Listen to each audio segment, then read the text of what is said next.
오늘 저는 본문을 중심으로 과연 진리가 무엇인가 이 같은 제목을 가지고 함께 은혜 나누고자 합니다. 진리가 무엇이냐? 이 질문은 단순한 호기심이 아니라 시대와 역사를 관통하는 그동안의 인간의 질문이었습니다. 세상에는 항상 두 가지가 공존하고 있었는데 빛과 어둠, 그리고 선과 악, 의와 불의와 진실과 거짓입니다. 마찬가지로 성경 안에도 두 가지 종류의 늘 다툼이 있었는데 그것은 성령의 역사와 아울러 귀신의 역사, 마귀의 역사가 있었습니다. 한마디로 진리가 있고 비진리가 대립하고 있었죠. 그래서 오늘날도 세상은 혼란과 거짓 속에서 방황하게 되고 인간들은 참으로 변하지 않는 진리가 어디 있는가 추구하게 되는 것을 볼 수가 있습니다. 그러면 여러분, 과연 진리가 어디에 있고 어디 가서 만날 수 있나요? 우선 첫째로 우리가 알아야 될 것은 진리는 사람들이 옳다고 해서 만들어지는 것이 아니라는 것입니다. 오늘날 사람들은 각자의 생각과 가치, 어떤 기준을 자기의 진리로 삼고 살아가는 경향이 많이 있습니다. 세상의 모든 종교도 나름대로 다 진리를 추구한다고 말하죠. 인류 속의 위대한 스승, 철학자, 또 과학자, 종교가들 각각 말하는 진리 따로 있어요. 종교를 신봉하는 사람들은 자기들이 섬기는 그런 대상과 더불어 교리를 진리라 그렇게 말하고, 정치가들은 자신들이 믿고 추구하는 사상과 이념을 진리라 주장합니다. 과학자들에게 있어서는 의학이나 또 물리학, 우주 이론 이런 것들을 진리라고 말하고, 스포츠 선수들은 체력과 기력과 그리고 힘, 이 건강이 진리다 그렇게 개똥철학처럼 주장하는 사람도 있어요. 어떤 사람은 각자 이것이 진리다 그렇게 생각하는 것이 진리라고 그렇게 말하는 사람도 있어요. 우리가 알아야 될 것은 진리는 사람들에 의해서 만들어지는 것이 아니라는 것입니다. 이것이 옳다 그래서 다수결로 결정되는 것도 아닙니다. 진리는 오중복음과 삼중축복인 것입니다. 사람의 기분이나 환경, 시대 유행에 따라 변하지 않는 것, 그것이 바로 하나님의 말씀입니다. 어제나 오늘이나 1.1획도 변치 않는다 말씀하고 있습니다. 오중복음이 무엇입니까? 바로 창세기부터 요한계시록까지 요약하고 그 핵심을 도식화한 것이 바로 오중복음, 죄 사함의 복음, 또 성령 충만의 복음, 치유의 복음, 재림의 복음, 그리고 축복의 복음, 아주 함축되어 있는 것이 바로 오중복음이요. 요한3서 또한 1장 2절에 영혼이 잘됨 같이 범사가 잘되고 강건하리라. 이것이 바로 진리인 것입니다. 진리는 거짓이 없어요. 100% 순도, 아주 온전한 것입니다. 이단 사이비들이 자기들이 진리라고 주장하지만 거기는 불순분이 참 많아요. 아무리 99.9%라 할지라도 0.01%의 불순물이 있다면 그것은 참 진리가 되지 못하는 겁니다. 명색이 교회라고 주장하면서 악령의 역사가 일어나고, 교회 목사라고 하는데 거짓 목사가 있고, 그래서 많은 잘못된 계도를 하게 되고 거기에 빠진 사람들이 패가 망신하고 인생을 망치는 경향이 많이 있습니다. 이런 것들을 어떻게 분별해낼 수 있습니까? 공부 많이 하면, 수양하면, 경험이 많으면? 결코 그렇지 않아요. 여러분, 영을 분별하려면 성령으로 충만해야 합니다. 성령이 오면 성령께서, 주께서 가르친 모든 것들을 생각나게 하고 분별케 하신다 말씀하시고 있어요. 요한복음 14장 함께 읽어봅시다. 보혜사 곧 아버지께서 내 이름으로 보내실 성령, 그가 너희에게 모든 것을 가르치고 내가 너희에게 말한 모든 것들을 생각나게 하리라. 따라서 무엇보다 성령으로 충만함 받게 되기를 바랍니다. 성령의 생각, 성령의 말하게 하심, 성령의 능력과 그 분별의 은혜를 통해서 악령과 그리고 성령의 역사를 구별하게 되기를 바라고, 거짓과 참을 분별하게 되기를 바라고, 하나님의 음성과 마귀의 음성을 분별하게 되기를 바랍니다. 진리는 오중복음과 삼중축복이 핵심이고, 그 중심, 그 말씀의 근간은 바로 예수 그리스도이신 것입니다. 예수님께서 분명히 말씀하셨어요. 내가 곧 길이요 진리니 나로 말미암지 않고는 아버지께로 올 자가 없느니라. 진리는 어떤 사상이나 이론이 아니라 바로 인격적인 예수 그리스도이십니다. 예수 그리스도의 복음만이 진리요 구원의 길입니다. 세상의 모든 가치, 사상은 시대에 따라 변하게 됩니다. 유행이 바뀌고 기술도 바뀌고 트랜지스타가 아날로그가 되고 아날로그가 나중에 AI가 올라같이 디지털을 거쳐가지고 AI가 왔습니다만 자꾸 변천되는 거예요. 정치적인 사상도 마찬가지예요. 한때는 절대가치 안 지키면 죽었어요. 우리나라 역사에 보면 유신 같은 것, 유신 헌법은요 그거 어기고 반대하면 무조건 감옥에 가요. 그런데 유신이 지금 어디 갔나요? 시진핑이 자기 나름대로의 정치 사상을 가지고 밀어제끼는데 시진핑이 영원하지 않지 않습니까? 그도 시작이 있는 만큼 끝도 있습니다. 세상에 변하지 않는 건 아무것도 없어. 그러나 오직 하나, 하나님의 말씀은 변치 않고 예수님은 어제나 오늘이나 영원토록 동일하신 분이신 것입니다. 예수님의 사랑과 용서의 가르침은 2000년이 지났어. 시대가 바뀌어도 여전히 변질되지 않고 여전히 그대로입니다. 그렇기 때문에 인류 구원의 길이 되시는 거죠. 만약에 예수님의 말씀이나 예수님이 변하거나 흔들린다면 어떻게 하겠습니까? 우리에게는 절망일 것입니다. 만약에 예수 그리스도가 다시 살아나심이 없다면 우리처럼 불쌍한 자가 없을 것이라고 사도 바울이 설파한 것처럼 말입니다.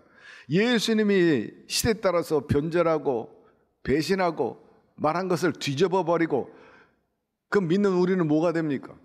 불쌍한 사람이 될 것입니다. 그러나 우리 주님은 부활하셨습니다. 오늘도 시대와 공간을 초월해서 두세 사람이 내 이름으로 모인 것이 나도 그들 중에 있느니라. 오늘 성령으로서 우리 가운데 오셨어요. 그와 같이 내버려 두지 않는다는 것입니다. 여전히 2000년 전에 병든 자를 고친 것처럼 오늘 고치실 것이고 가난한 자에게 복된 소식을 주실 것이며 악령에게 눌려있는 자를 자유케 해 주실 것입니다. 여러분, 성공이라는 그런 길을 많은 사람이 추구하고 달려가고 있어요. 그런데 성공하고 뭔가 다 이룬 것 같아도 뭔가 허전해. 그래서 행복을 쫓아 달려가지만은 잠시 뒤에 즐거움이 오히려 공허함으로 다가오고 절망으로 다가오는 경향도 많이 있습니다. 이룬 것 같은데 뭔가 아직도 허전하고 자괴감이 있고 비애를 느낀다.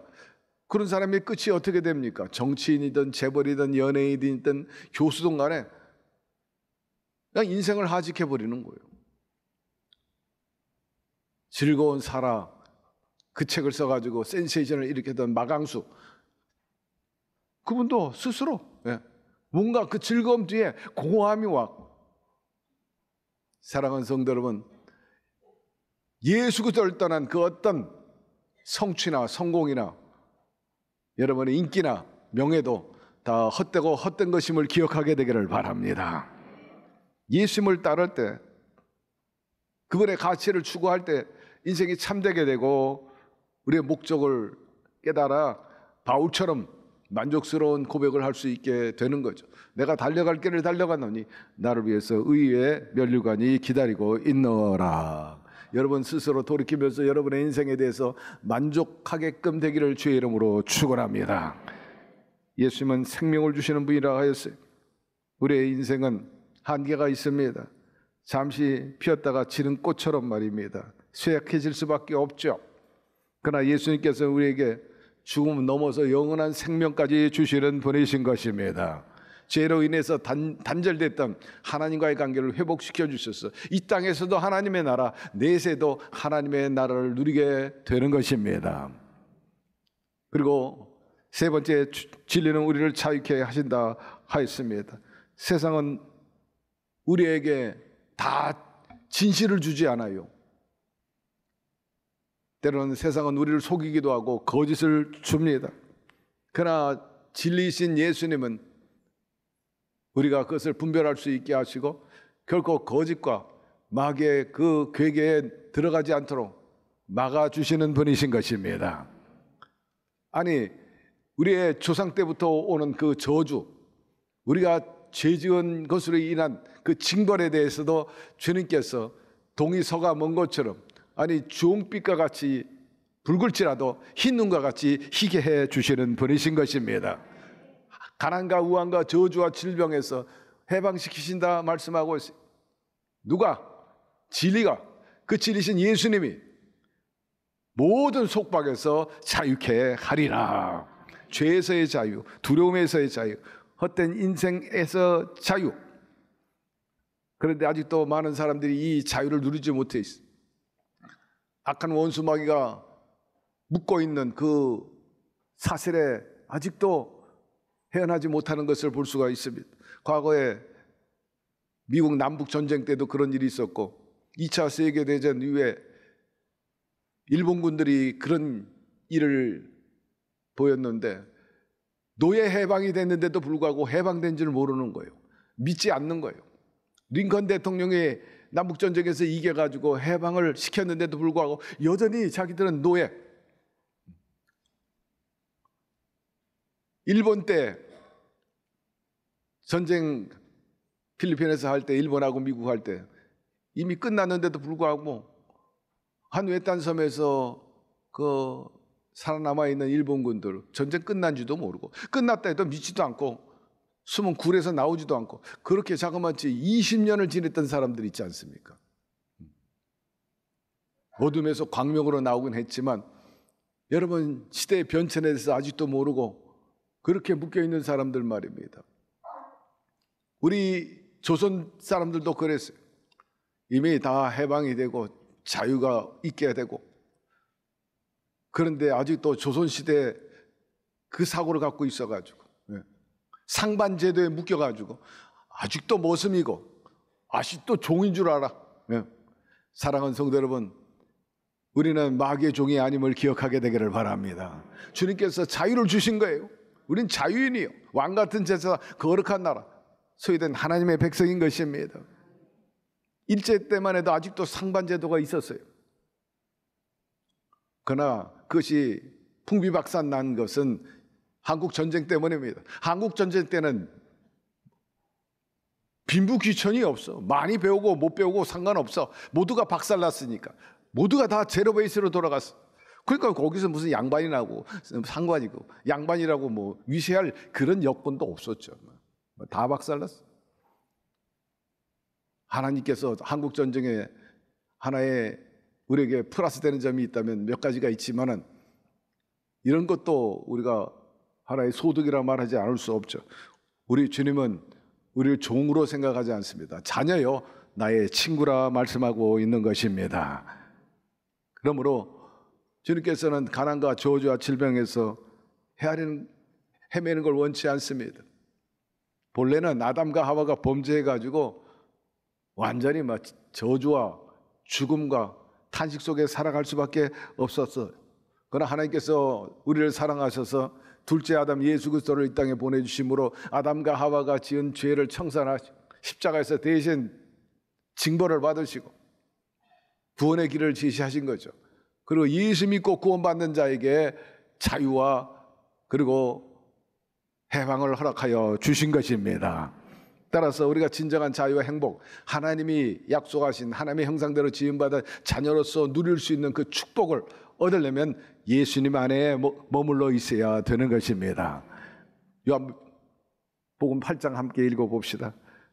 그러므로 예수께서 자기를 믿는 유대인에게 이르시되 너희가 내 말에 거하면 참으로 내 제자가 되고 진리할지니 진리가 너희를 자유케 하리라. 우리야말로 아브라함의 믿음의 후손들인 거죠.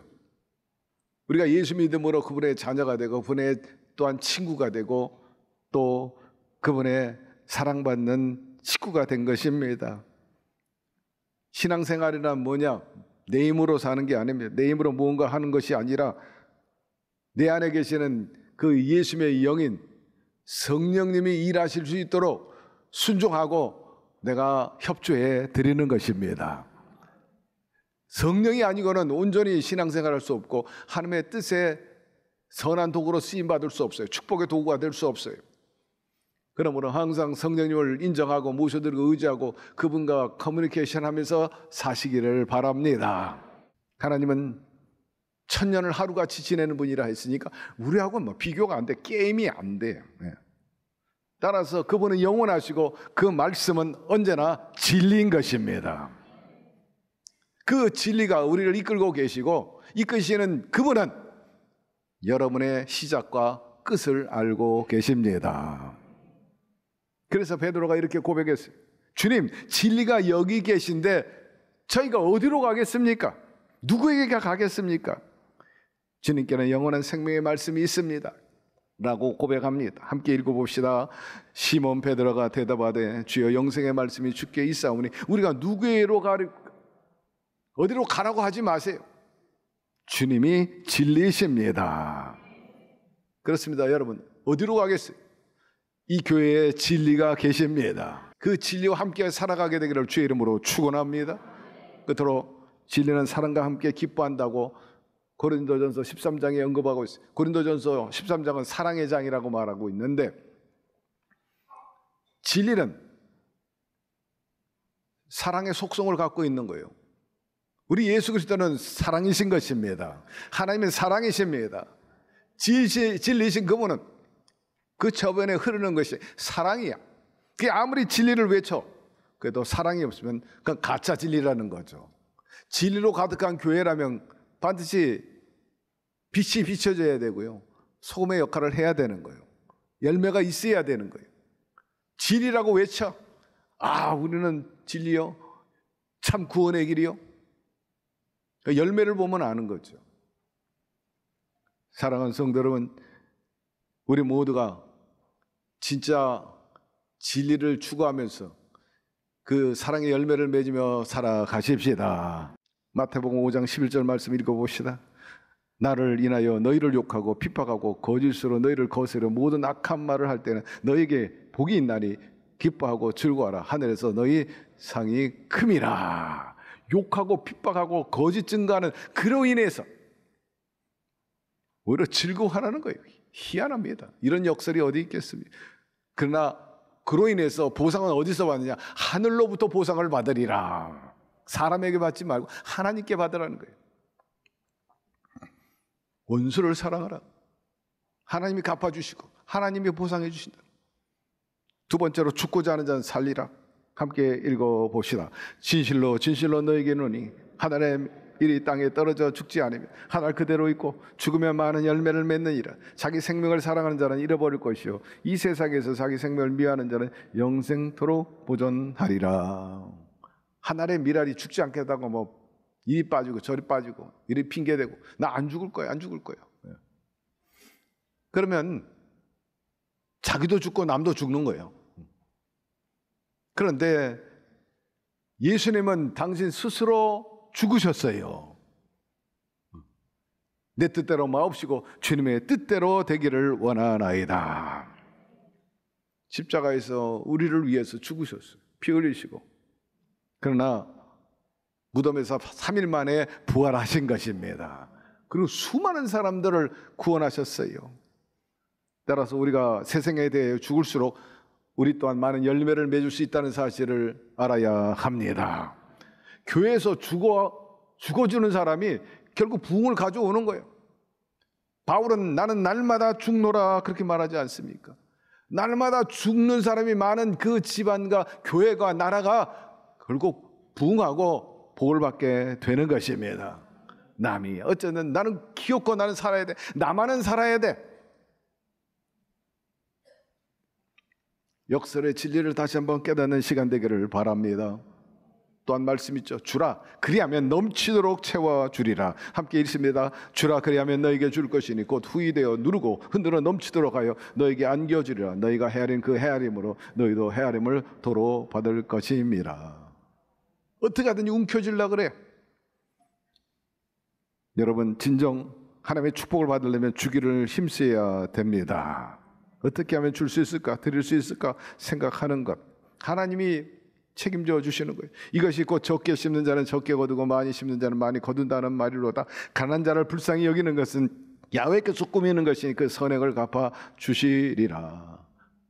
제 경험으로 봐도 그렇고 제 인생을 봐도 그래요. 이 말씀은 진리입니다. 저희 아버지가 선행 베푼 것, 저희 자식들이 30배, 60배, 100배를 받았다. 인생에서 아주 새로운 터닝 포인트가 됐어요. 도움받았던 사람이 성공하게 되니까 그 사람이 밀어주는 게 아버지가 밀어준 거하고는 비교가 안 돼. 운명이 달라졌어. 한 번 등록금 대줬더니 6년 내내 등록금 받아. 하나 심었는데 죽어가는 사람 도와주니까, 살아나니까 그분이 대신 아버지 역할을 해줬어. 길을 열어줬지. 하나님은 살아 계십니다. 따라서 될 수 있으면 옷 한 가지라도 나눌 줄 알게 되기를 바라고, 양식을 나누게 되기를 바랍니다. 무엇이 하나라도 주려고 하시기를 바랍니다. 주면 없어질 것 같고 하나님께 바치면 없어질 것 같지만 결코 그렇지 않아요. 하나님은 더 넘치도록 채워 주십니다. 약할 때 강함이라. 약한 자가 어떻게 강해? 나는 날마다 죽는다. 바울이 말했어요. 자기 힘을 뺀. 함께 읽어봅시다. 나에게 이르시되 내 은혜가 내게 족하도다. 이는 내 능력이 약한 데서 온전하여짐이라 하신지라. 그러므로 도리어 크게 기뻐함으로 나의 여러 약한 것에 대하여 자랑하리. 이는 그리스도의 능력이 내게 머물게 하려 함이라. 그러므로 내가 그리스도를 위하여 약한 것들과 능력과 궁핍과 박해와 궁고를 기뻐하노니 이는 내가 약한 그때 강함이라. 거듭 얘기하지만 교회에서 힘쓸 필요 없어. 힘쓰는 것이 아니에요. 교회는 힘을 빼는 것입니다. 교만을 빼버리기를 바라고, 그리고 겸손과 사랑으로 힘쓰게 되기를 바랍니다. 다섯 번째, 진리의 말씀 가운데 이런 것도 있죠. 세상 지혜는, 세상의 지식은 하나님 앞에 어리석은 것이라 합니다. 많은 사람들이 지식, 많은 경험, 노하우, 자기 만의 특허, 자랑합니다. 내가 좀 남다르고 내가 특별하다. 그러나 하나님 보시기에는 오히려 그것이 어리석음이라 그렇게 단정하신다는 겁니다. 반대로 성경에 보니까 하나님 말씀에 순종하고 겸손하고 의지하는 그 사람이 참 지혜로운 사람이라 정의합니다. 하나님을 따르고 말씀대로 사는 자가 지혜로운 사람이에요. 어리석지 않다는 거죠. 세상의 지혜는 첫째로 하나님과의 반해. 하나님의 말씀 우습게 여깁니다. 자기 중심적이죠. 그러니 하나님 보기에 참 어리석은 사람이구나. 악함으로 본다는 거죠. 그러므로 항상 하나님 말씀에 겸손하게 되기를 바라고, 하나님을 경외하게 되기를 바라고, 순종하며 살게 되기를 바랍니다. 그것이 바로 지혜로운 삶입니다. 역설의 진리에 대해서 몇 가지 말씀을 드렸어요. 원수를 사랑해라, 죽으면 살리라, 주라 넘치도록 채우리라, 그리고 약할 때 곧 강함이라, 지혜로운 것이 하나님 보시기에 어리석다 말씀하였는데, 이 말씀들은 세상 사람들이 들 때 정말 어리석은 말이죠. 상식과 반하는 얘기, 하나님께서 진리라고 말씀하고 있는 것입니다. 말씀 마무리합니다. 빌라도가 진리가 무엇이냐 물었어요. 진리이신 예수님 앞에 놓고 진리가 무엇이냐고 했으니 말입니다. 오늘날 이 같은 질문을 하는 사람이 부지기수임을 우리가 압니다. 우리에게 주어진 과제는 단순히 진리가 무엇이냐가 아니라 진리신 예수님을 영접하고 따르는 것이 중요합니다. 추상적인 것이 아니라 진리는 인격적인 예수 그리스도이십니다. 그러므로 그분을 믿고 따를 때 그분과 더불어 흔들리지 않게 될 것이고 진정한 자유와 사랑의 삶을 누리며 살 수 있게 될 것입니다.